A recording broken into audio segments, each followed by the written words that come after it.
هيرجع لها، لان الواقعه دي لحد دلوقتي بيتم التحقيق فيها، والناس دي بتناشد كل الناس يعني ان هم برضو يوصلوا صوتهم ان هم يجيبوا حق البنت دي.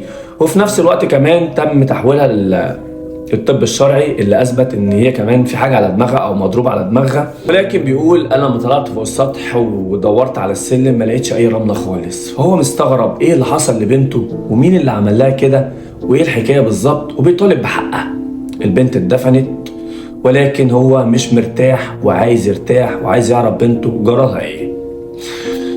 طبعا كل نقدر نقوله ربنا يرحمها ويصبركم على فراقها، وان شاء الله باذن الله لو ليها حق اكيد هيرجع لها. بس اللي عايز اقوله برضو لو هي بنت فعلا كانت بتفكر انها تتخلص من نفسها اكيد يعني، او تعمل كده في نفسها، ايه اللي يخليها كانت قاعده بتذاكر ومبسوطه وبتكلم اختها على مسلسل عشان تتفرج عليه وتتابعه والكلام ده كله، وفي نفس الوقت قاعده وعامله المشروب بتاعها عشان خاطر تشربه؟